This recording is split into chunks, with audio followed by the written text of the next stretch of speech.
So, hi everybody, and welcome to another episode of SEOs Getting Coffee or getting any other drink, it seems, because people have been drinking water, not to kind of Well, confuse. We I are have happy coffee with today. other drinks. I have Oh, coffee today. well, there you I go. I have am a coffee fan. Americano, is it? Would it be? It's just black coffee? Yeah, I'm not it's sure. Americano. Yeah, there you go. And today we have another very special guest. Sofia Tyson is joining us from Juro.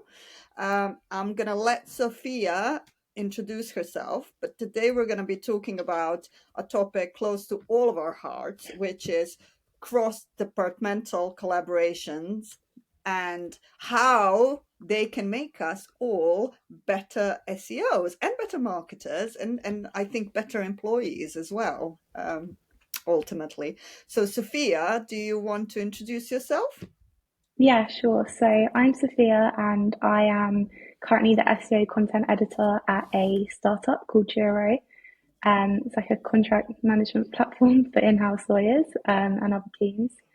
So as kind of the sole SEO and content person working on SEO, you can probably imagine there's a lot of collaboration day to day in my role that makes my life a lot easier, but also makes other people's lives a lot easier. And that's something that I've actually only really kind of tapped into in probably the last year. So yeah, I'm excited to share some thoughts on that. Oh, well, we're excited to have you. So thank you very much for joining us today. So let's kick off with something that's really current. The industry is in a bit of an uproar at the moment for many reasons, but one of the latest ones is obviously Google coming out with now to be called AI overviews that's rolling out in the US. I know that you're UK based, so I know that Yeah. for us it hasn't come, the doom has not come yet, but I wanted to ask you what your opinions are and how does it connect to the topic that we're talking about today? Yeah, so like everyone, I've been kind of trying to keep on top of what's going on at the moment. It's been a manic week in terms of just trying to read every LinkedIn post I can see, try and catch up with the videos, the commentary. So yeah, it's quite crazy. And I think for us as well, it's actually really imminent because the majority of our like traffic comes from the US. Oh, wow. Because we are we sell internationally. Yeah. So it doesn't feel like I'm waiting for it. It feels very much like it's here. Yeah. So it's kind of hard as well when you can't actually test it for yourself yet because we are in the UK. I want to like dive in and see what some of those SERPs for our biggest keywords are looking like. I can't yet. Can probably play around with some VPNs or something. VPNs, yeah.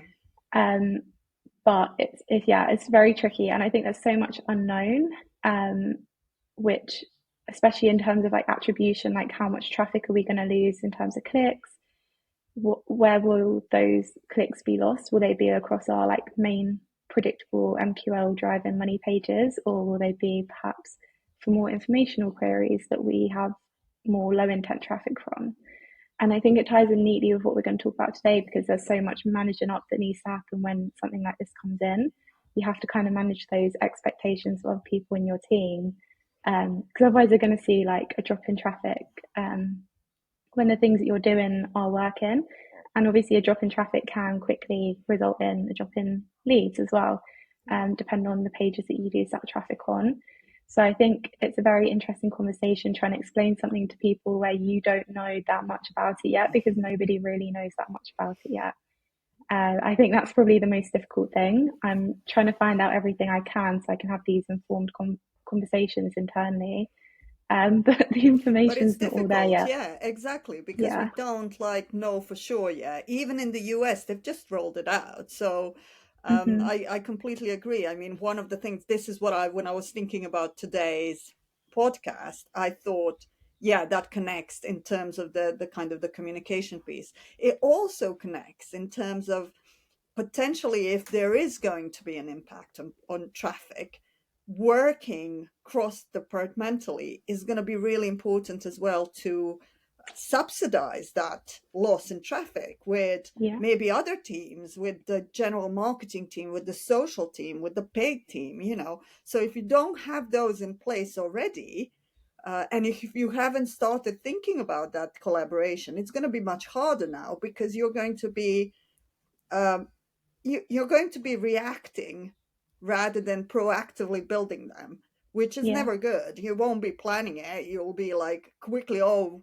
no, shit, we've lost traffic. Let's kind of try and get it through other sources. Oh no, we don't know what those teams are working on anyway. So it becomes just a bit of a knee-jerk reaction. Whereas for you guys, you have been thinking about it before. So presumably that's going to be easier for you. Yeah, definitely. And been thinking about it for a while, to be honest. I've been worried about it for a while. And I've been trying to have these conversations internally for a while, even though we've got such limited information. I think probably where I see it becoming more of a cross-functional thing is maybe even just within the marketing team, or enabling the sales team to better use content, like making sure content is distributed so that we can kind of get that same yield or increase the yield and maybe compensate for that loss of clicks, for example. Yeah. And, like thinking about trying to look at it more positively, maybe it will help teams work together a little bit more. So it's Yeah. not all doom and gloom. Yes. Sophia, how so jumping into kind of those questions. I mean, how to what are your kind of, I guess your approach is really of how we can avoid the SEO team becoming isolated, I guess, because obviously I think sometimes we SEOs we can get pulled in with, say, the developers or so and so, we just kind of get, and people just tend to forget about us, I guess. And I guess sometimes it's nice to be left alone, and a lot of us do like to be left alone. But I think it'll be a really good question to get your thoughts on, really, is like how we can avoid the SEO team becoming isolated. Yeah. So I think nature of being in a startup, very lucky that you often get pulled into doing other things as well. So I've been doing different types of content marketing as well as SEO. And that naturally means I've been able to kind of build those relationships with other teams quite quickly. Maybe I'm making an integration page, like a landing page for the website. So I've had to have contact with the product team about that, or the product marketer in the team. If the sales team have requested a piece of content or a case study, then I would collaborate with them to find out exactly what they need from it. And I guess it's those small things that like kind of lay the foundations of when you do need to, like when that collaboration is more urgent and more important, you've built those relationships already, and that just makes everything a lot easier. But I think you're right. It's really easy to become quite siloed. Even within a content team, you can become quite siloed because people working on like different things, and SEO kind of exists in a bubble sometimes. But I think it's about really trying to bring people in, and help them understand, but also try and overlap your SEO strategy with your wider content strategy. Um, and also looking at the strategies that people have in other teams. So, do the sales team need to outreach to this certain type of industry or customer base? What do they need to do that, and how does that kind of play into the content we create? Because a lot of the time, the content that we write for SEO, it just needs to be useful content, and that's exactly what the sales team or the customer success team need as well. They need like actually insightful, informative, detailed content, with things that they can trust and sources that they can trust. And I think that kind of broader perspective of what SEO and SEO content is a good way to look at that, in terms of making it more cross-functional already. Yeah, this is the thing. I've always it puts my back up a little bit, this like SEO content thing that we all talk about it. I use the term as well. And there's searches online, on Google around SEO content. But there's Yeah. something what puts my back up against it is that it kind of feels like it's it's not SEO content. It's just content. Mm. And that has been done with, keeping in mind that one of the goals is to actually rank on Google. So, you're having your technical rights and some of the kind of general like on-page optimizations. But it's not SEO content. It's content, you know. So I Yeah. know exactly what you mean, and it's super important. But it's not always possible. So what are some of the kind of the challenges that you've had with making it work in your organization? Yeah, I think just the sheer amount of content we have can make it really difficult for other teams to use it effectively. If we have like 300, 400 articles in one collection of the website, um, like how can you really realistically expect your commercial teams to use that content and know what's in it? They don't have the time to read all of that content, and they don't have the time or sometimes even the skills to kind of check whether it's still relevant. Maybe it's 4 years old, and maybe it's like some of the products and the features that were mentioned are no longer relevant. So it's kind of about building resources that make that easier for them. But you can only do that when you really understand what content you have yourself. So previously, one of the problems I was having was I had a lot of messages come through from the commercial team, which is great because I love to know that they're using content. Like it makes my heart so happy, but it takes up a lot of time to kind of respond to those one-on-one requests. Do you have a case study in this jurisdiction or for this company size, or do we have something on this integration? Do we have anything on, like, for us it'd be maybe like self-serve workflows and why they are useful. The needs of the sales team to personalize different outreach become so niche that you kind of need to have niche content to serve them effectively. But how do they find that content? I don't really want to spend half my role telling people where to find it. So I think it's a lot about building like the right resources to help them get to that place themselves and self-serve on sourcing that content and knowing what's the right content. And that's something I've been working on recently. Yeah. Could you tell us a little bit more about it? Because it's super kind of interesting. What are you using? I mean, obviously you're in the AI space, so perhaps you are using some AI to make this work. I mean, I'm just guessing here, but it would be great to know because so we've done it in my last job. I was in SaaS as well. And we, with sales enablement in particular, we kind of built resources using HubSpot. We had HubSpot snippets that they could use that were ready-made. So there were a few kind of workflows in the background that were going to the sales team, depending on the personas and stuff like that as well. But how Yeah. did you do it? I know it's a work in progress, but how's it going? Yeah.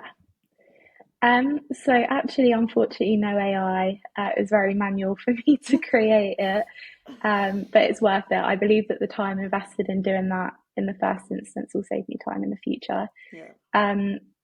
So actually, I wanted to build something where the teams already worked, and for us, that main like source of truth and where all of our playbooks and resources are kept is actually in Notion. So it was really important for me to build something there. Because as soon as you start saying to people, jump into the spreadsheet to check this thing or download this or log into HubSpot, which a lot of teams don't use in our company, beyond like the BDRs maybe, then that's when you start to create friction to using that thing, and it becomes easier to drop you a message to just Yeah. ask for it. So it's about making that as easy and accessible as possible to people. And to be honest with you, it was as easy as creating, like I say easy, it took a while because there was so much content, but you have to sift through that content first and understand the needs of the team. And that took some calls about like, what do you actually want from the content team? What content do you use day to day? Like, how are you using it effectively?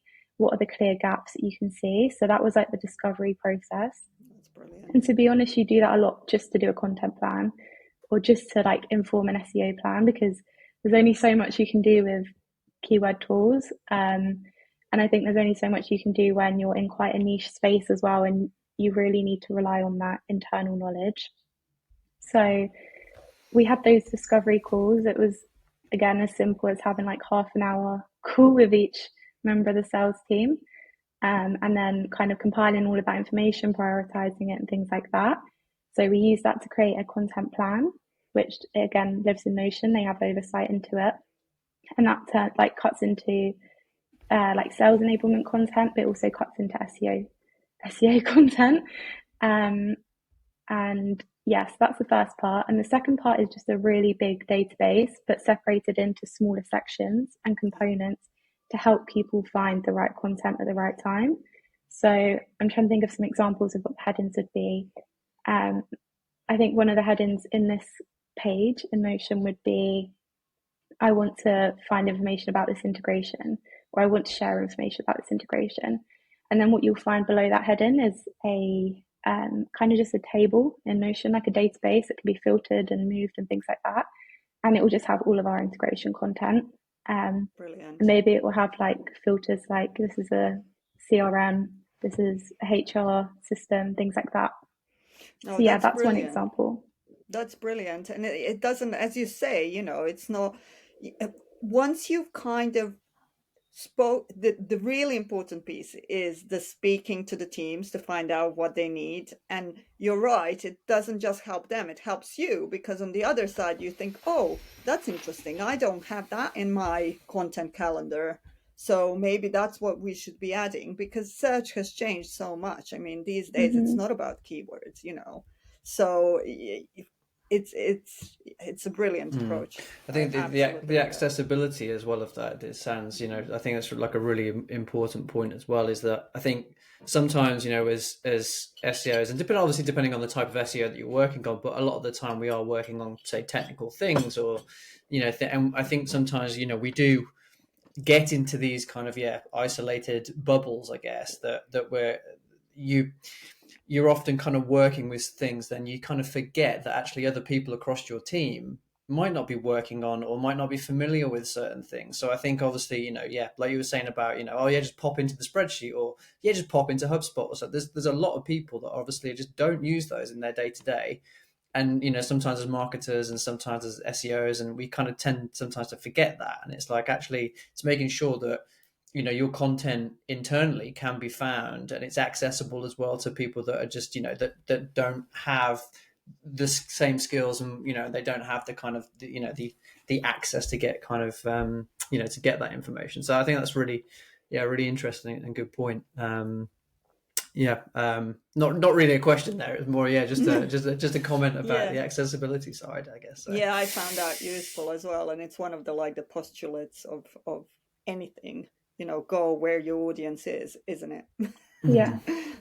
So. Exactly. I think as well, just making it easier to maintain. Like I say, we produce a lot of content to kind of hit our growth goals. And as one person creating that content in that area, you then have to maintain all of that content. There's like 400, 500 pages that should be like in your brain.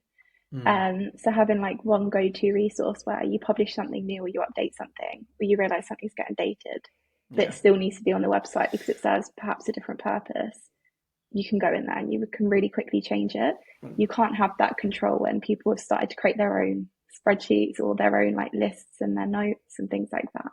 Yeah, it's de-risking it as well, isn't it? Because if you've got, a small team that have like, the knowledge in their brains of like where everything is, it's like, it's de-risking that, is that, well, people, of course, what if they leave? What if they move on? What if they're off on holiday? Or what if, whatever it might be, it's that, you have these people that you will, you need these processes in place for the whole of the marketing team, as well as, obviously, other members of the team that can obviously access this information. It's a really, really important point. It's so funny you say. It's so funny that you say that point about like, what if someone's not there? I actually was rushing to ship this right before I went on holiday, like the day before. I was like, this would be ideal if I can ship this, share the loom that enables people to use it properly, and then like schedule the comms for it. Like perfect. Nobody will be stuck while I'm on holiday. So yeah, you're exactly right. And they're lucky to have you. I mean, those type of employees that like think about that, because ultimately you're thinking about the company. You're not, you're thinking about long-term growth for the company. So they're definitely lucky to have you, Sofia. Well I think it helps. I think it helps as well because we are quite aligned in terms of goals. I don't know again if it's like a startup thing, but like my targets are very close to their targets. I'm tracking like the close one revenue from organic search. I'm tracking the SQOs that we get from that channel, where they are in the pipeline, how much they contribute to the company's pipeline and things like that. like that's front of mind for me whenever I'm creating anything. And so if I go away and I come back and like that work would have helped improve the numbers, it helps improve the numbers for me as well. So I think it's useful to have that kind of culture of sharing those targets, because it could be easy for my target to be like improve rankings by X amount, or like increase organic traffic, and like those are things that are in my mind when I'm working, but they're more like specific goals. They're not really the OKRs and the KPIs. Yeah. It's very common in SaaS, isn't it? I mean, it's like that's one of the things that I really love about SaaS is you know, having this idea of a North Star and also OKRs and stuff like that are tracked and that are team based as well, but then put into the wider company goals. So everybody's driving on the same highway rather than, you know, all over the place. Yeah. But trying to put those processes in place early on, you know, so like at the startup stage, and having these, you know, so that they can actually grow with the company, rather than, you know, kind of coming in and having to put these processes in place when, you know, the company's already grown. You know, it's you know, I think they're obviously two different tasks in their size, but I think it's like it's having that kind of long-term vision, which I think, you know, which kind of seems as if it's you know what you kind of aligned with you know, with Duro. So I mean, I have no further questions. I mean, do you have anything else, or would you like to move on to room 404? I mean, I have one more question, which is really around kind of this idea of how obviously this has changed how you do your SEO work. Tell us a little bit about how it changed. I mean, we spoke a bit about it, but how has this, ultimately the question today is really, how can we be better SEOs by working with the other team? So how are you a better SEO? Okay, so I'd say the first thing, balancing SEO with CRO. Because like when I first started, I had very limited experience of CRO, and I had probably, actually, to be honest with you, way lighter experience of SEO as well. So I knew what SEO involved and how to make pages rank well, but that's not good enough, unfortunately. So over time, I've just learned that, like, okay, this page ranks really well, but we're not getting conversions from it. Why is that? Have we got too much text, like, in certain places? Is it discouraging people from kind of continuing to read because they're getting the information they need, but they're not tying that back to the product, for example, and like their pain? So it's about understanding that a page can do more than one thing, and it can rank and it can convert well. So I think that would be one of the main things, because that's how you actually deliver the results beyond SEO. Like, SEO can sit in a bubble, but if you're not accountable for delivering anything beyond rankings and traffic, then you're probably not that helpful to the team or the business. I know it sounds probably quite harsh. No, it's true. It's true. It's true. Yeah. And I think probably the second piece is like understanding that I can rely better on other people in the team for ideas. So again, early on in my career, probably I'd be looking at keyword research tools to pull those lists. And then when those lists bring me a lot of like low intent but high traffic potential things, I'd kind of resort to those, because to me, that was what defined the success early on in my role. But now I want to know, like, what keywords are zero volume keywords but will bring in those high intent conversions? Like, which pages are going to bring in like 5 people to that page a month, but like 3 conversions, for example. No. So I think now I rely on, again, those calls of the sales team. I've created like a content request form where they can make their submissions for different content pieces.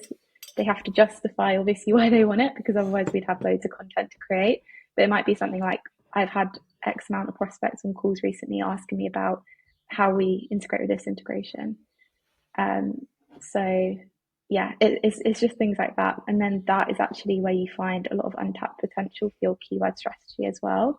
And I think probably people aren't lucky enough to have that resource internally, or like have that communication internally to kind of enrich your content strategy, I guess. You're very kind. I mean, like, I'm a bit ruthless when it comes to that. I think everybody should have that. And I think, they need to push for it. If you don't have it, push for it. If you can't have it, if you can't push for it, and then I can't do my job without it. That's how Yeah. I think of it. And it's interesting. I mean, you're completely, Sophia, you're my soul sister. I completely, completely agree with everything that you said. And, it changes. The role of SEO is no longer the role of SEO. That's part of the reason why I always stayed digital marketing rather than SEO, even though SEO is Yeah. my first love, and I have a big passion. But because I couldn't see it separately from the beginning, I couldn't see it separately from some of the other stuff like UX or CRO or even paid and stuff. So I've stayed head of digital marketing even in an agency, even though I do a lot of SEO primarily, because I think it's so connected. So no, I good. think it I think it makes our jobs more exciting as well. Like, Oh yeah. just thinking about how you can over engineer things sometimes, like over time you will lose that interest, but there's something really creative and really exciting about experimenting with like different content formats and kind of seeing how you can boost the numbers in different areas as well. For me, that's very exciting. I've started writing case studies recently for the company, and I really like that. It's not SEO at all. Yeah, But I kind of attest to that as well, in the sense that, I mean, I used to work on the paid side a lot as well, and I think, with now working on like the SEO side more, is that, there's certain areas where that you can hit a ceiling, I guess, is that there's only so. But I think with SEO is that, you've got so many opportunities to explore, and you've got so many. It just keeps it interesting, and it keeps it kind of, fresh, and there's always something new to try. And like you say, it's actually like, it is really creative, and it can be really creative in terms of how you kind of get your ideas, and in terms of how you kind of generate, content, or, okay, yeah, this might be, like a blog post, but it might be a video, and we can do this, and then we can integrate it into these different channels. And I think, there's this, and that's not to disparage paid at all. I mean, I love paid as well and what it can do, but I'm gonna tell Maggie what you said. yeah, I'm yeah, gonna maybe. his wife, who's also a director. She's like the head of the paid department, so she'll be in Yeah, trouble later. yeah. But that's not, it's not to say that, obviously, but I think you do, there is only so far, I guess, that you can go, depending on the strategy and things. But Budget.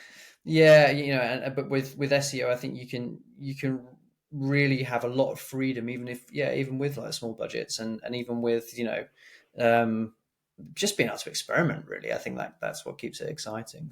So yeah, no, good, yeah, good, some good points there, I think. Brilliant. Now to finish off, not on a positive, I mean on a positive really. Let's Room finish off Room with our 404 is always positive. I mean, it's not really. I mean, we're like finishing off with something that like pisses you off. I've been swearing today. I'm really your sorry. I language. shouldn't have said that I'm gonna terribly have to, today. I'm gonna have to You're mark gonna have this to for beep me. mature You audiences. need to no, you need to beat me. This is the second time in this episode I feel a bit bad about it. But yeah, it's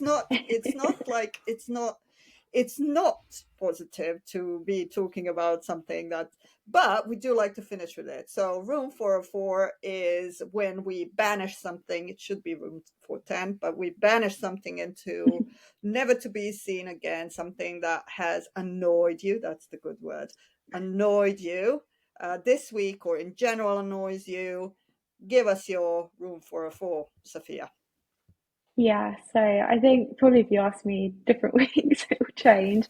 But I think this week I've kind of realized that I've been spending a lot of time getting too far into data.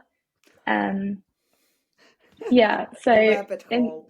yeah, and then you like turn into this state of like analysis paralysis, where like you're looking so far into data that perhaps isn't there to give you the trends that you want.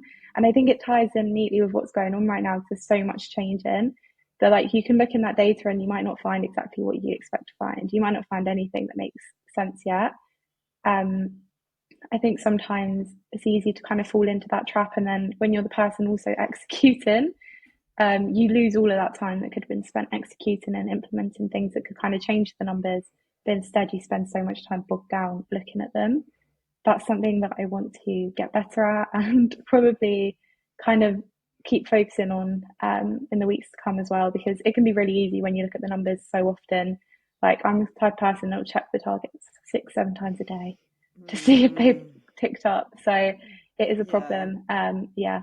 It gets better. It gets better with like the more experience it gets better. But it's particularly in SaaS. That's one of the I know, because it's not just you. It's probably like a lot of the other people in the company as well. You know, you have a bit of a decrease one week from MQLs, and somebody from the C-suite comes in saying, "Oh, our MQLs have dropped," and then you spend about 2 hours trying to figure out why it dropped, only to realize that it was like 7 leads or something, you know. So statistically it makes no sense. So you'll get, I'm with you.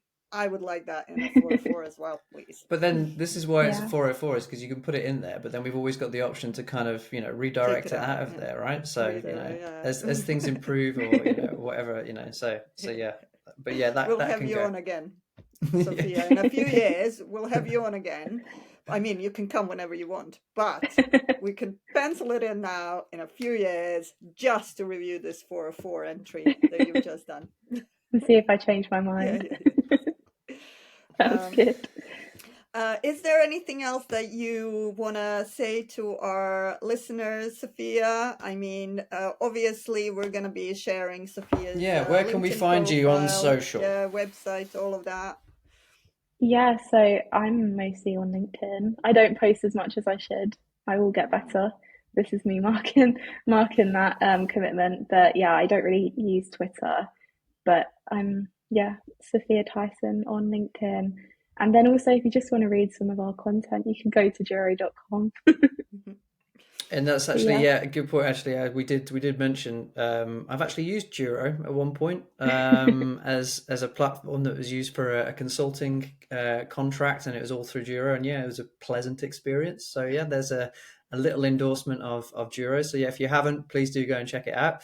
But thank you very much for joining us, Sophia. Thank you for having me.